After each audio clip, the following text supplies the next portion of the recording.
Hi friends, welcome to the Plain Fun RC channel. I've got a real special treat for you. One of the things that I enjoy doing is trying to find unique aircraft, be it by size, by shape, by design, whatever the case may be. And I can tell you without a doubt, this one right here is definitely going to be one of the most unique aircraft that we have found recently. And you can see it here. This is the Scorpio. Let me zoom in a little bit. The Scorpio Mystere 3000. Now, I found this on eBay, and I've only ever seen one video of it fly, and it didn't fly all that well, to be honest with you. But I just thought it was just too unique to pass up. And it says it's an ARF, but it's really an ARC, A-R-C, meaning almost ready to cover. And if you look carefully, you can see, and we'll unbox in a second, but you can see how the fuselage is basically built. But you do have to go ahead and put it together and cover the plane. But you can, as we scan back here, you can see the overall shape, very unique. And if you look very carefully right there, that little red box, that's actually a camera box. So it gives you an idea of how old this actual kit is. Of course, nowadays we all have FPV and everything, but very unique shape, very unique look. And let's go ahead and dive into the unboxing. All right, friends, let's go ahead and open up the box. Let's see what fun things we have inside here.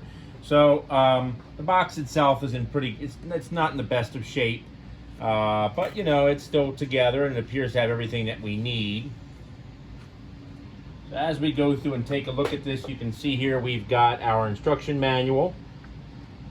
And the nice thing about the instruction manual, as we take a look at it, is that it does include some a diagram here in terms of assembly, and one of the other nice things about it is that the instruction manual is also in different languages. And for those of us who have been building for a long time know that that's not always the case with many of the instruction manuals nowadays. Of course, they do send them in different languages, but it is detailed.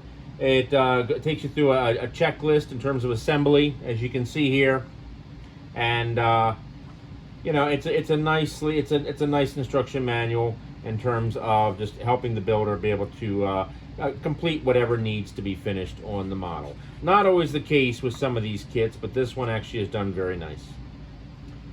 All right, let's set that aside. Let's take a look at our plans here. The plans are very unique. You don't see plans done like this all that often, where it's a white sheet with blue lettering. Usually it's white and black, and some of it sometimes can be somewhat faded, especially some of the older kits. This particular kit, I think, might be from the 80s, if I'm correct. Let's see here. It doesn't really have a date on there, but anyway, let me just open them up a little bit, give you the best view possible.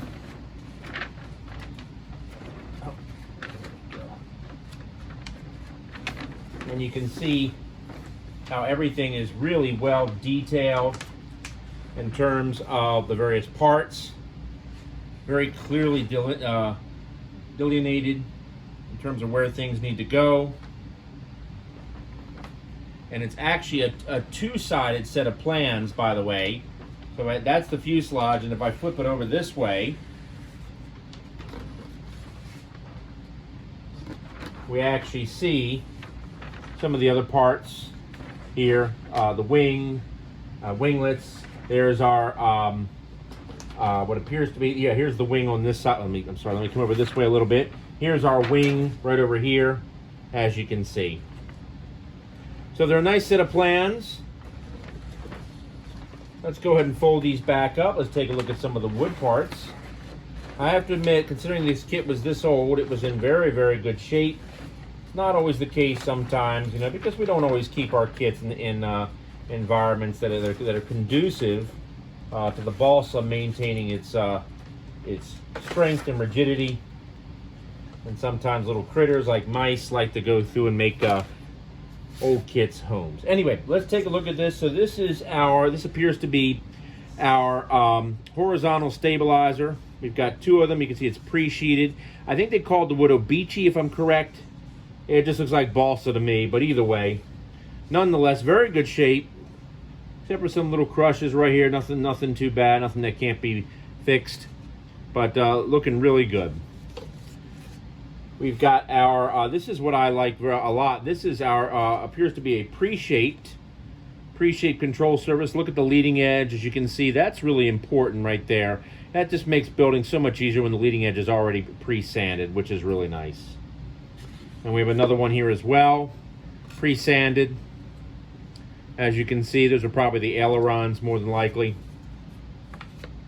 Of course, we have some wood that you can see here, and looks like a little, I always enjoy this the most, I have to say. When you're building a kit and they send you pre-shaped leading edges, that's always really nice. Always nice. And we've got a couple of those here as well. Continuing on, looks like this might also be a leading edge, and the way we can see that is, of course, by the shape on the side. And of course, we've got some additional balsa pieces here as well. Now we've got some additional control surfaces here. Once again, also pre-shaped. I suspect these are probably the elevators, as you can see, judging by the size. Let's see, we have some decals over here, some packing tissue paper, some decals, as you can see, very nice decals. And we have some additional control surfaces here. It looks like this actually might be the, well, yeah, it looks like one of the fins. And then underneath here, and I haven't opened these up yet, you can see they're still taped up. Now these are our wings. Now with these you can see, once again, same thing, they're covered in balsa.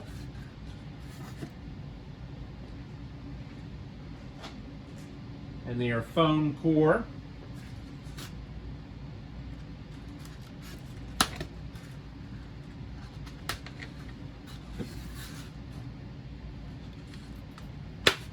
They really are in great shape. I'm just really impressed with that. And the skinning is beautiful. I mean, this is just gorgeous. They did a gorgeous job with it. But the wings look great. You can see foam core, balsa sheeting.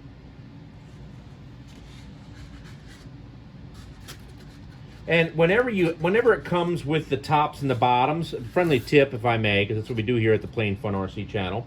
Whenever you have a plane that is foam core like you see here, and it has the top and the bottom, always keep that until you're totally finished with the plane, because sometimes, when you're, for example, when you're joining the halves together, as we'll do here, or when you're putting on the sheeting itself, you need these tops and bottoms, and that is because if you look at from this side, notice how they have the shape of the wing, and that's particularly important. Plus, when you're joining halves together, because they are in equal distance from the building surface, they ensure that the wing halves go together evenly, meaning one is not sitting higher or lower or is twisted one way or the other.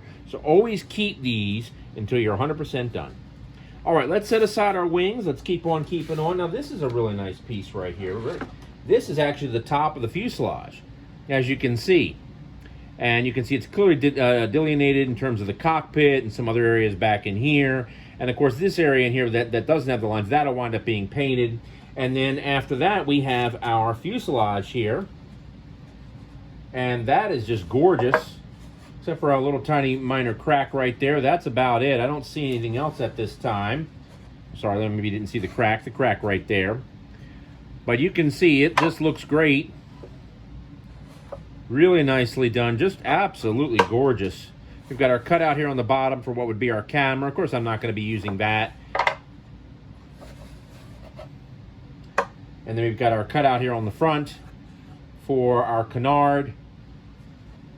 And to show you what I mean with this particular thing, this particular part, this actually goes right on top of the fuselage, just like that, as you can see. All right, let's go ahead and set our fuselage aside. Few more parts in here. Now, I know Scorpio did make other kits, more traditional style monoplanes. They also include some really nice heavy fiberglass for probably joining the wing halves together. We've got some curved tubing here as well. Not sure what we're going to use that for, but we'll find out later on. Probably the control lines. We've got a nice bag here, some hardware for the landing gear. And you can see your hardwood block right there for the gear as well. And then we've got some other die cut pieces that are here. Also great quality.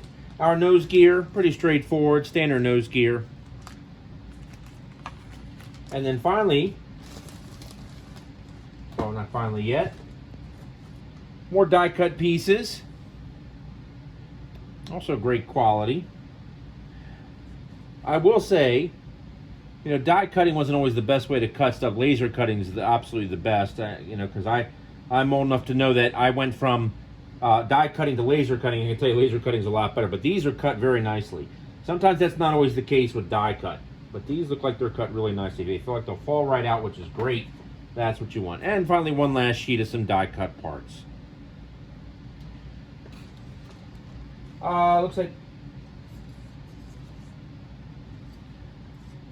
Looks like we've got another die cut piece and some additional hardware that's here and some wood pieces. This just looks like it's also for the landing gear, supports for the landing gear right here. Some other wood pieces as well.